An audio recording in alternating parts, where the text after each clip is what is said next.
everyone. Welcome to the latest episode of Pour It On. Welcome back. This is Shaun, and I'm here with my friends Ben and Chris, and we're fired up to talk about a very important subject tonight. But before we do that, let's check in with the boys and see how they're doing. Ben? Great to see you both. I'm doing well. I'm excited to get back into it. The highlight here is that my son Sam, I took him to get his annual physical this past week. He's 5'9". If that doesn't mean anything to our many listeners, he's 14. He's built like a brick wall, and it's coming. It's coming, guys. Like, Yep. I beat him in arm wrestling ever since I think like we started when he was 2. Just kidding. But last couple of years, and it's coming. So, but for now, I think I can get him. So that's the highlight for me. How are you guys? How's it going, Chris? Well, I thought you were going to say my son is 5'9", which is taller than both of you two clowns. But I know it's taller than me. I'm only 5'8". Shaun, you might be pushing 5'9", right? Yeah. Okay. Yep. But I appreciate that you didn't take that angle, Ben. He was thinking it. He was definitely. My 14-year-old kid is bigger than you guys. No, right. no, I would not do that because I don't measure by height, but also because you guys present tall. You know, The magic of Zoom. yeah.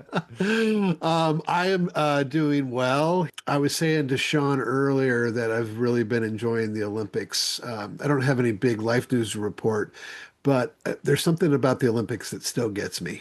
Maybe most of all when, someone loses their gold medal and then congratulates the person that took it away from them.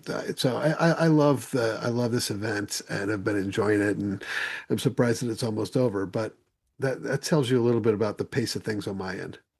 I thought for sure you were going to go like 8-10 minutes on curling. And I was going to have to say, like, Shaun, We did when we were pre-gaming. We were talking curling pre-gaming. I didn't know that, but I knew it somehow. Yeah, so, for sure. Yeah, we're both big fans of that sport, yeah. and both really want to try it. I saw the captain of the U.S. men's team take a spill today, fell right on his ass in between ends, or not in between ends, but in between throws or whatever. And he was really sort of funny and self-deprecating about it. But if that dude's falling, imagine what we would do. It'd be ugly, but it would be fun. It would.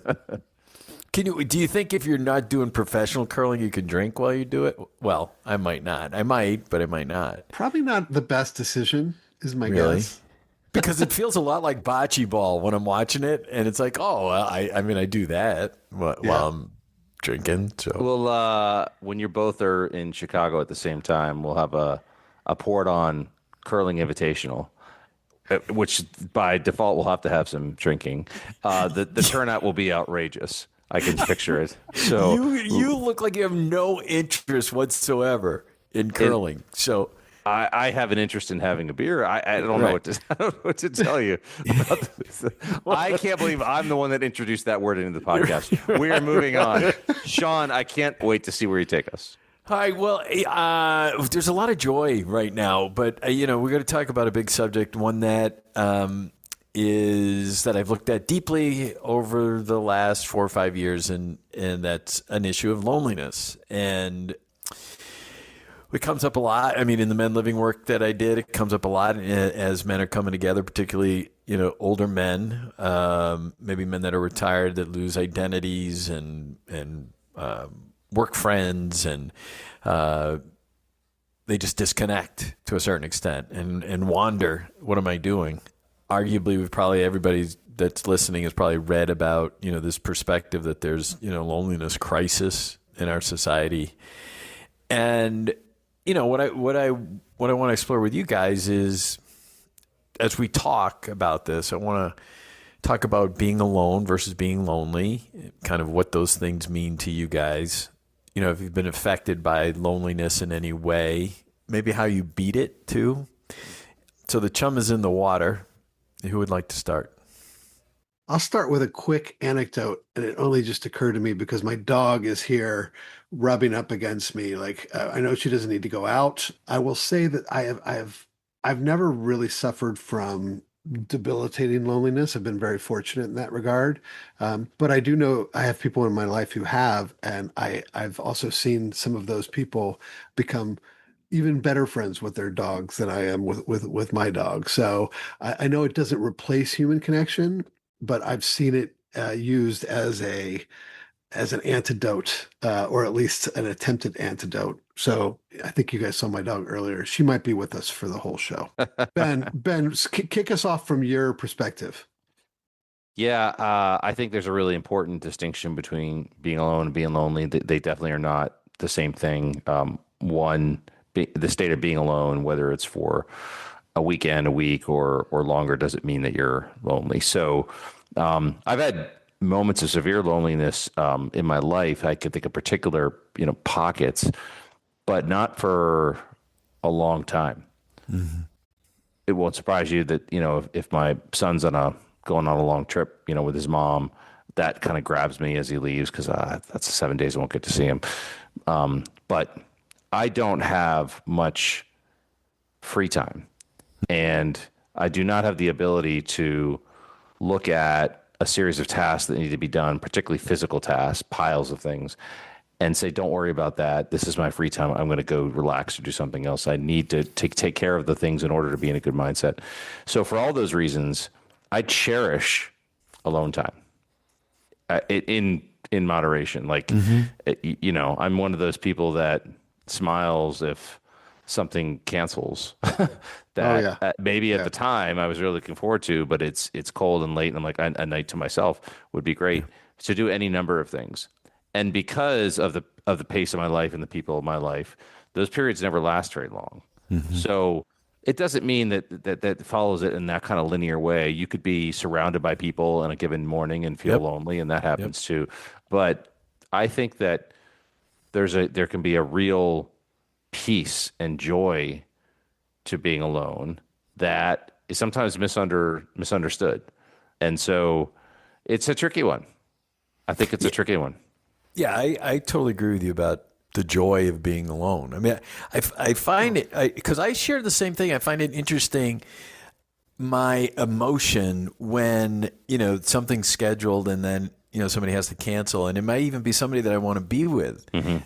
But I have this like, oh shit, there's an hour I get to maybe kind of be by myself. And I look at that and I think, okay, well, what is that? I like the idea of, if you're comfortable being alone, are you ever really, lonely? I mean, it's, I think there's a lot of people that can't be alone, and that creates even greater sense of loneliness in my view. I'm sure you guys have both taken the Myers-Briggs assessment.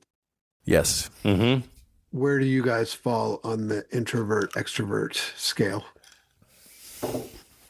But my answer is like it's situational, right? I took another one too, which was like consensus. I'm a consensus driven person, and then sort of the dominant decision maker, and it depends on the environment I'm in. I can tell you though that without question, Chris, wherever I fell on either of those, my introverted nature has increasingly fostered itself over the years. So much. And then there was this moment during the pandemic, which was very odd to me, when we couldn't see anybody for a while. Early days, mass social distancing, your circle, all that stuff. And then after a period of time, the rules had changed. I can't even remember now. It's so hazy, but it was pre-vaccine. And my son was able to have a school kind of sanctioned play date. We're all going to meet at the park and, whatever. Mm-hmm. And, he was so excited, and he was young. And then he saw his friends. He said, can I run ahead? And I'm like, yeah, yeah. I'm so excited to see you run to your friends. And I just stopped, like physically stopped, because I saw the parents there. And I'm like, I'm not ready to go talk to people. What is this? It was very, I keep saying odd because it was odd. I felt kind of paralyzed, and I'm like, I don't want to. I'm going to sit right here. And I remember there was a 10-year retrospective of the Bin Laden raid that had come out, and I covered that when it happened. And I'm like, I'm just going to sit here and read by myself. And I did that the entire time. And then at some point, Sam came and he looked back for me. He's like, I didn't know that you were. He was kind of confused. Like, I didn't know you were staying. I'm like, I didn't know I was staying either. And he asked me about it on the walk home. He's like, I'm so glad you got to be with them. I wasn't ready to do that. And he's like, what did you want to do? I'm like, I just needed to be alone. He's like, okay. So that's an anomaly, but I remember that happening. So to answer your question, definitely gotten more and more introverted, but I don't think about it that way. I know there are people who fit one or the other and they think, it takes me a lot of tokens to go to an event. I have to pay and I need to then have a day to recover. It's not that like that. It's just like, I don't know that I want to do that if that time is not going to be the best use of time. Like I don't want to do the small talk thing. I'd rather just relax.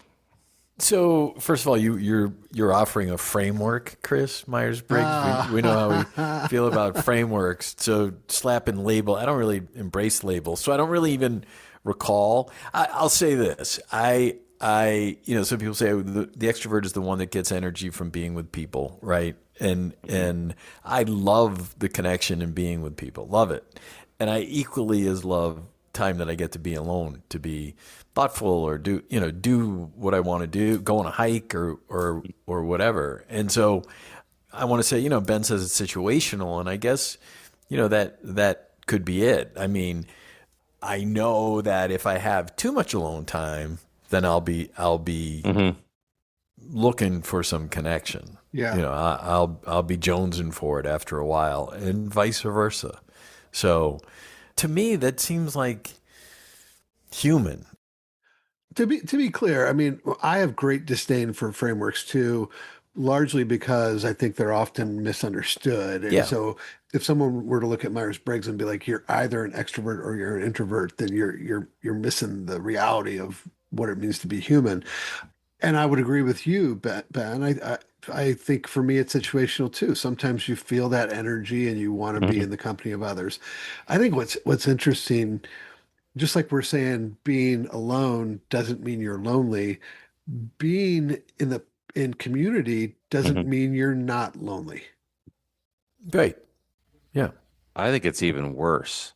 I think it's even worse. Like the way you just said that made my chest get tight because I just think that, and nobody's doing anything wrong here. Like it's not that the Right. situations are awful. It's just that if you're not feeling it and you've lived a long life and you've known, you have all these different options, you've been in all these situations, you just know this is not how I want to be spending my time.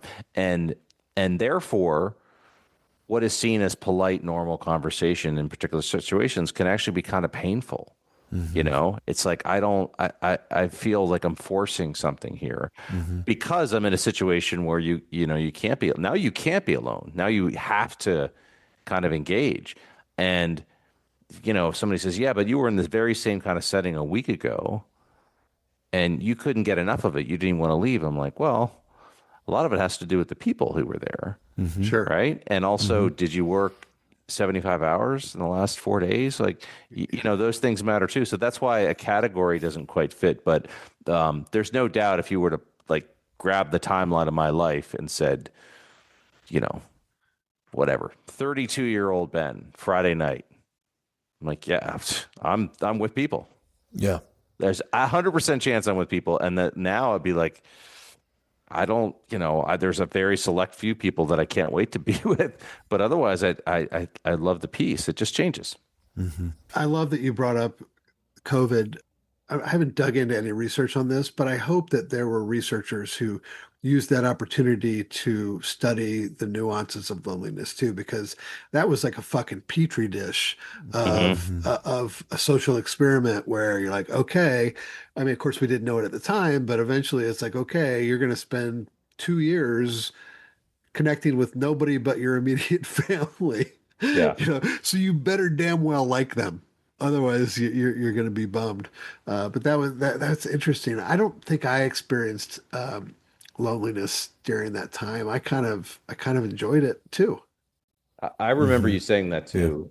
But I remember, I guess I connect this conversation to is that are the interactions you're having with people, no matter how few they are they meaningful? To me, that triggers the loneliness, whether you're with people or not. Is it a meaningful thing?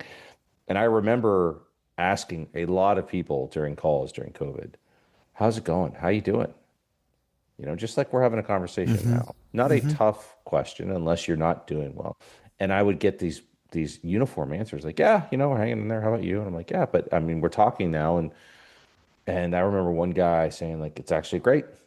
I don't have to go into the office. I get to walk my dogs. I'm like, okay, I could see how that creates a sense of convenience, but you know, you, you're aren't you worried that your little girl is sick and you don't get to see your parents and the freaking mask at the grocery store and it doesn't any of this? Nope, I'm fine. And I would get so many people saying they're fine. I'm like, okay, now I just don't believe you.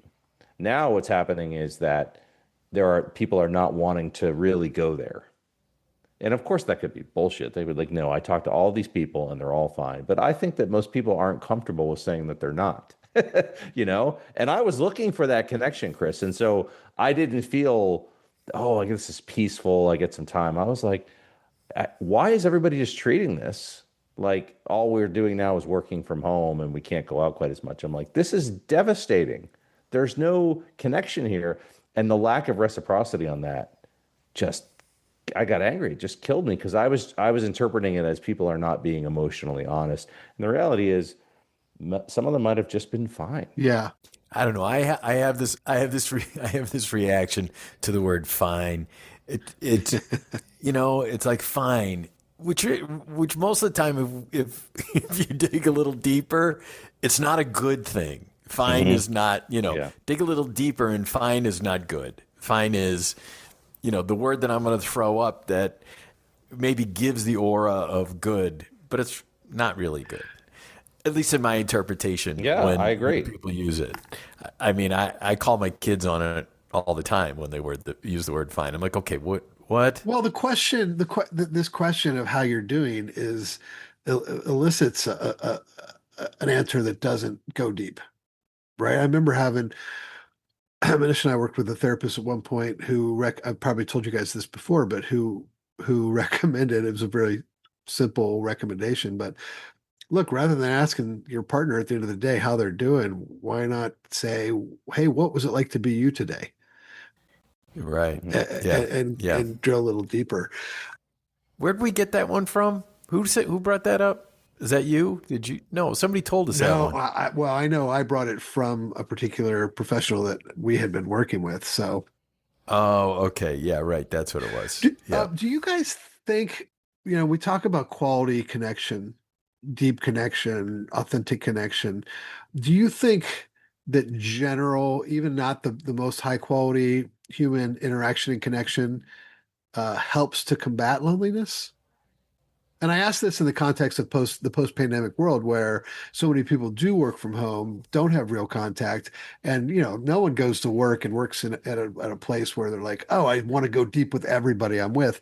But I do think that just that in-person connection without any basis in science, I do feel like that can help combat loneliness. Hmm. My initial reaction was that I think it could actually exacerbate it. Oh, So if I am walking through a crowd, and they're really, and there's no eye contact, there's no engagement, yeah. Hmm. there's no nothing, and I haven't had something for a while, that could be like, well, shit, there's all these people around me, and I got nothing, and Hmm. there's no real connection here. So it's so close, but it's not there. If that's what you're Yeah. asking, that my reaction was no. I think it could actually exacerbate it. Now, if you can go forward and engage someone, which we talk about this all the time, whether it be friendships or making a connection. Sometimes you got to be really intentional about it. You got to be Yeah. brave. You got to put yourself out there to do that, which can be really hard because then you might have to deal with rejection, which is really difficult to do. And yeah, so no, I think I think some level of real connection has to occur to help overcome what might be lonely. I think it helps when those moments happen. There's a carryover effect, at least for me, because this podcast is a source of connection for me. People might think it's a project and the topics, but it's no. This started out as three friends having a conversation about real things and deciding that what we talk about and our experience with the world is that other people would benefit from being part of this conversation. So as I look at my life now in 2026 and the things that are sources of human connection for me, this is a big one. Yeah. I Yeah. have I have a dinner with friends, and we used to do it every single month, and it was locked in. I mean, locked in, and that has now changed to like 3 times a year, maybe 4 times a year, and it's never locked in. It's like when we can do it. If that went away completely, I would be sad. I would because in those moments I get this energy, and I'm like, this is why we do this. This is why we put it on, negotiate back and forth by text on the calendar, which is, can be a Yeah. thing. And then we do it, and I'm like, okay, and it can carry over, but I don't need that all the time. Yeah. So I think the moments help a lot. But I know a lot of other people that would look at a blank weekend and feel lonely or less than if they didn't have plans. And that's not wrong, but I'm like, I think, Shaun, you're right. If you can love yourself and love being alone with yourself and fulfilling and the peace and the betterment, and then bring that into the world, that's much better than needing it Yeah. from others. That's how I see it. I'm not leading this conversation, but I was trying to think. You're trying. You're trying to, but that's good. That's fine. And I got to tell you this quick story. At one point, a couple episodes of If You've Come This Far ago, we interviewed Stacy Waldman Bass, who's a friend of Sean's. And I was so fired up about the conversation with her. And a week or so later, Shaun comes to me and goes, "Hey, I want you to know that Lisa really enjoyed your interview with Stacy." And I was like, "Oh, that's great." And they're like, "You son of a bitch. That wasn't my interview." He was trying to pin that on me. Where I was going to go. Well, hey, if you're going to go there, I'll tell you about the time. I'll tell you about the time that we had to cancel one of these recordings because I was sick, and Shaun was so excited because we got to cancel it. And he had an hour to himself, and he went to text it to you, but he texted it to me. I'm just kidding, listeners. None of that happened. That's just total bull. He's like, "Oh, Ben's sick. Great. Time to watch again." Oh, I knew something like that was going to come up. Oh yeah. Here's where my head was going, because I was trying to think of the moments in my life where I felt the greatest sense of loneliness. And I recall when I was in business school, it was the first year of business school, which is a 2-year program. And I think I had overspent on my limited level of extrovertedness, and I needed a week off. So spring break rolls around. I decide I'm going to go to the Grand Canyon and hike in the canyon by myself for 4 days. And that wasn't me wanting to not be with people. It was me wanting to take care of myself.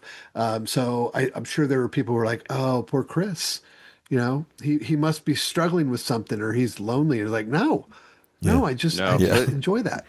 I was just having a conversation with my trainer today about Breaking Bad, and we got into the scene where there was $180 million, and I guess one of his other clients said, "What would you do if you had $180 million?" And the client was saying to him in the context of, how would you scale this business? Like, what you could do with this? And he's like, "Wait, are you asking me if I actually had that money, what I'd do?" He's like, "I'd go to the forest for a year." Yeah. Right. That's it. And I was thinking, like, man, can you just build a second cabin? Yeah. It doesn't have to be. It doesn't have to be in this, because I know you want your space. But can I just, since you're rich now, can I just come up there too? Because that sounds awesome, right? How, Chris? You mentioned your dog, and your dog is being people have relationships with dogs as a part of maybe alleviating loneliness. There's a lot that's being there's a lot that's been debated about the benefit of technology, social media, whether it's good or bad. And some of the advancements with AI and robots as potential partners to alleviate loneliness. How does any of that resonate for you guys, for your life? And then just conceptually, does it work for you that those could be in your, in your view, can be viewed as substitutes for humans to help alleviate loneliness?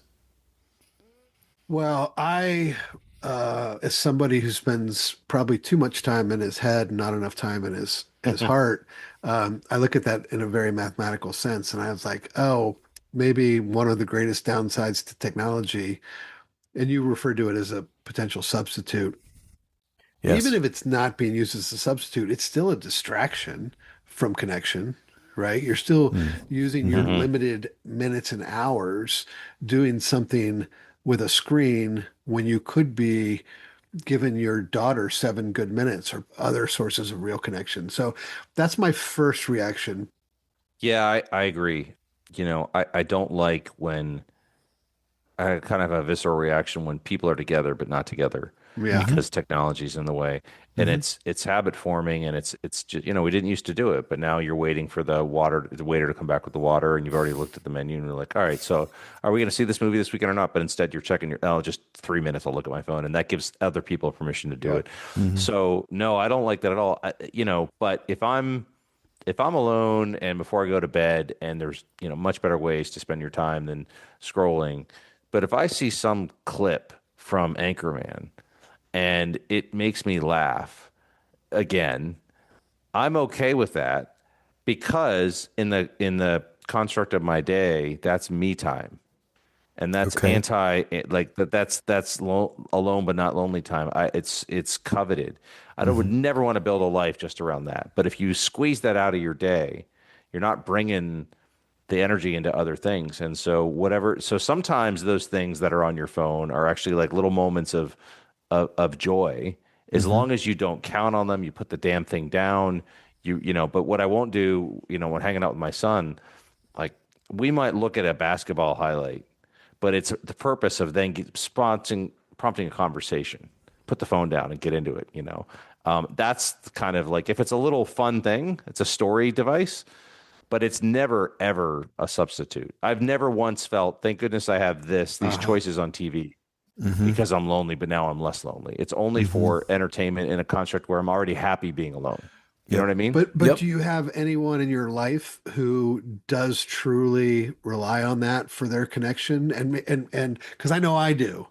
And it's like I know that if you're posting this much, you're probably not getting the connection that would lead to a happy life. I mean, that's probably too strong of words, but I've seen that.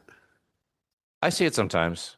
I see. I don't know of anybody that fits the description you just said, but I do see some posts that sometimes I'm like, wow, that's really putting something out there in a way that's like, I don't know where to go with this feeling, so I'm putting it out to anybody who will listen through this. And that used to go to somebody that was a sibling or a friend. Yeah. Hmm. And so it's the whole culture is going to give them permission to, I can put this out there and see what comes back.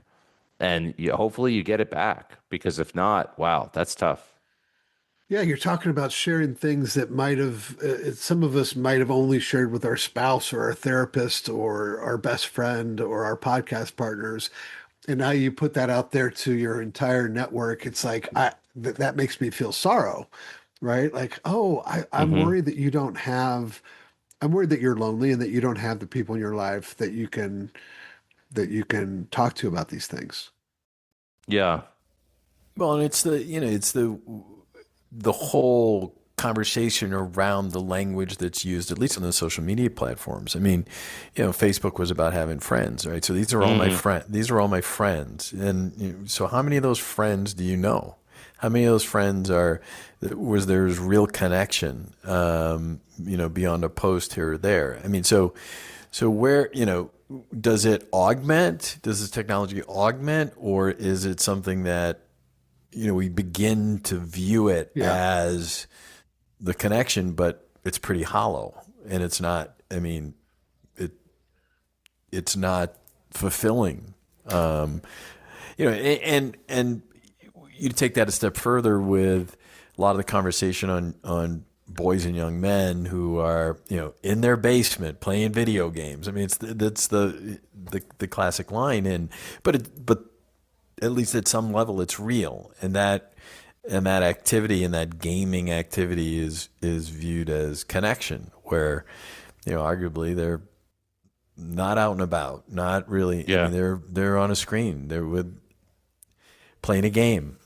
So, and saying all this, I mean, if people are doing that, and back to Ben's point about taking that time, that alone, not lonely time, and being connected via the technology, and that's fulfilling. This isn't meant to be a conversation about, to impose some, moral view on what somebody's doing as right or wrong. It's, at some level, it's what we experience that we're talking about here, as well as, how we're, our perspectives on things. Yeah, I would probably wrap up my part of the conversation by saying I try to use this filter of were it not for this.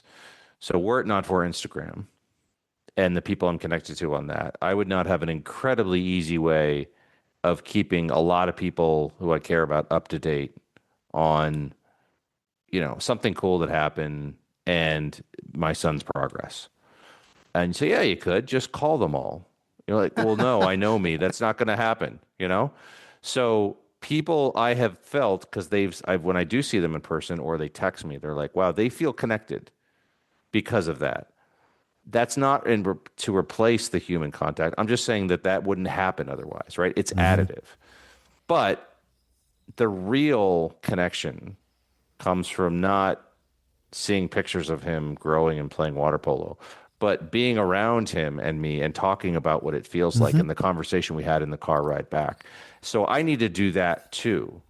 And if I ever err, it's on like, well, no, you're up to date as best I can with the time I have, because look at all this stuff I've shared, and I'm trying to keep you posted, right? I know how much you want it, but we still need to do these other things, and to not have those other things feel like they're optional. I know that they're not, but I'm like, listen, with the time I have, like and that's where I probably crutch a little bit to it. Like, at least I'm doing that. Yeah. You're seeing these pictures, but I know that for some people, the visit, the phone call means 1,000 times that. Right. And so I got to try to honor that too, because they might be more lonely for the connection than I am, but we only get one life. So how do you honor that? Yeah. And that's probably what I need to work on. Though I want to comment on that though. I mean, at some level, and this is where we how do we act in our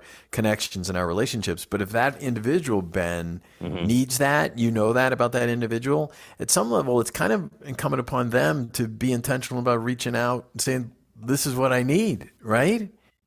I wish I could go through the screen and hug you. Yes, I've had that conversation so many times. I've had it today. I'm like, somebody doesn't understand why you haven't told them this news. I'm like, somebody doesn't.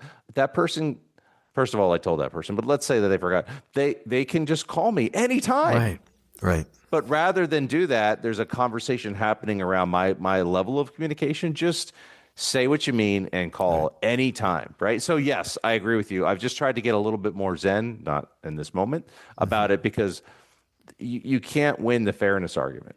Communication goes both ways. You haven't checked on me either. Yep. Just to bother the hell out of me, bothers me a little less now. When I catch up with somebody like, man, I haven't heard from you from forever. I'm like, I would wait for this one, but I haven't called you either. I'm like, no, I haven't heard from you from ever. So this whole time it was on me. I didn't know I had that much power.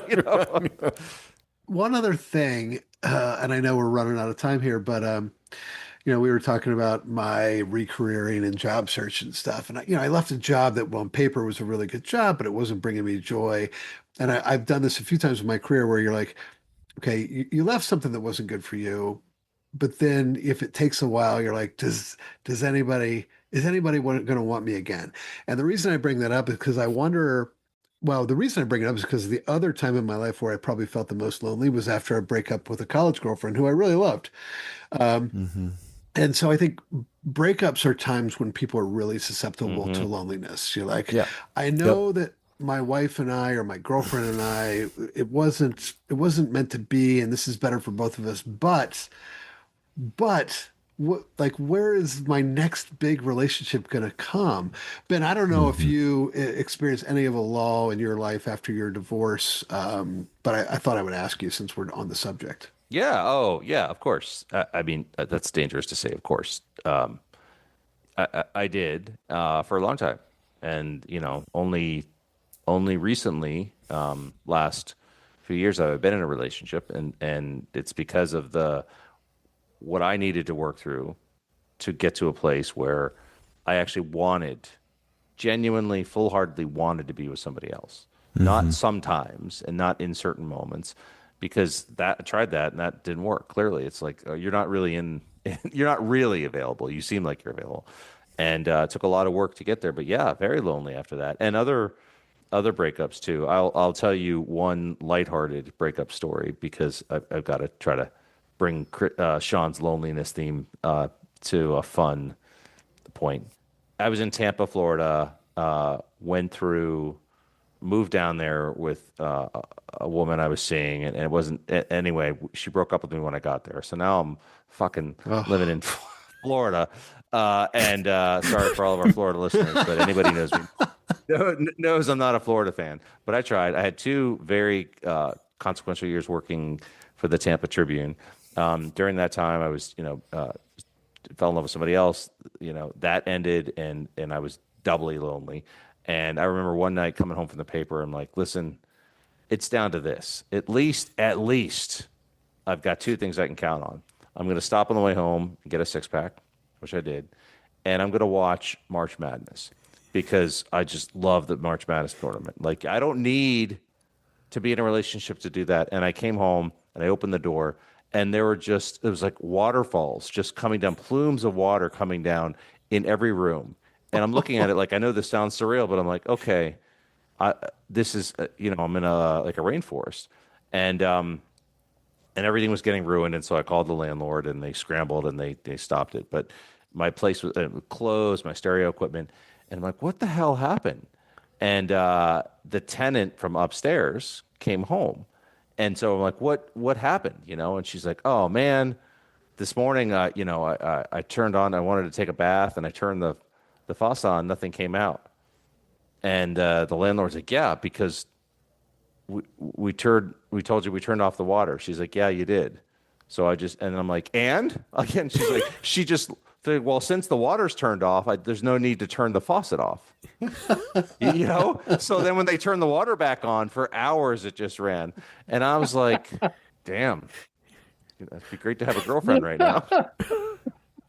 I could maybe have another place to stay. yeah, And I was just like, oh God, I remember how lonely I felt. Like, yeah. this is not going to talk, the sun's not going to turn around. It did turn around, right? Like, all of life turned Yeah. around. But I Yeah. remember, God, I was like, this is pretty bad. This is what despair feels Yeah, like. loneliness and depression are compounded by things Yeah. because it changes our framing of the rest of life. So when something else Yeah. goes shitty, you're like, oh well, I guess I'm There just we go. fucked. Yeah. I Yeah. thought you were going to say beer and March Madness solves it all. Solves it all. I, ha- I I thought have that's where you were going. I But have had years like that too. Yes. I'll say, Sean, that I was talking to somebody today. He's like, how's the podcast going? And I described it, and there's still this little hitch about what kinds of things do you get into, because I could just feel the tinge of surprise. He's like, well, I said, actually, we're recording tonight. And I said, my friend John wants to talk about the difference between being lonely and alone. He's like, oh man, that's a great topic. Right. So once it got real for him, like, I wonder that too sometimes. It's like, that's what the kind of things you guys talk about. yeah. Yeah. But when you started off, it's like three guys talking about male friendship and authentic communication, life challenges and joys. It sounds kind of like, I don't know where that's all going, and how do I find myself in that? Why is that why is that unusual? I'm like, well, how often do you hear men talk about what it really feels like to be alone and what we can do about it? He's like, no. He's like, but you're interested, right? And Yeah. so I think that I continue to think that we are on to something important. It gives me a lot of joy to talk about these things too, but just getting rid of any kind of stigma around it. You know, that I go back to that response I got 172 times in a row during COVID. I'm fine. I'm like, you're not fine talking about how you're actually doing. Right. And we're not, like passing colleagues. I know you. And I'm trying to check in on you, and I can't make you, but part of this podcast is an antidote to loneliness because we're trying to create an opportunity. We're like, listen, it's can be actually really affirming and even fun sometimes to take on these tough subjects because you're not in it alone. Yeah. That's my Yeah. my point of it. I agree. Shaun, I guess one thing I would add, and what Ben just shared made me think of this, and I was thinking back to our conversation on If You've Come This Far with Janice McCabe, is like friendship requires work, right? So Yeah. I think the thing that I worry about most when people feel really lonely is that they're sapped of their energy to combat the loneliness. That's like the Yeah. fifth time I've said combat the like with the wrong emphasis on the wrong syllable. Hey, Chris, did you inspire confidence when you were in the submarine with your band of brothers and they asked you how you were doing? And when you said, I'm ready for combat, like, did that make them? I don't know what that that is. make I've them never feel- had that problem before. Time for combat, boys. Like, what the fuck is he talking about? Where are we? Where's the door to this? Meanwhile, thing? they're getting their ass kicked because they didn't know what he was talking about. Well, guys, thanks for sharing. Thanks for the perspectives and sharing your life with the listeners. We hope that as you're listening here, that you are not lonely. And if you're alone and digging it, we wish you well with that too. And we'll be here in a couple of weeks with the next episode of Pour It On. So thanks for listening. All the best. Cheers, guys. Peace and love.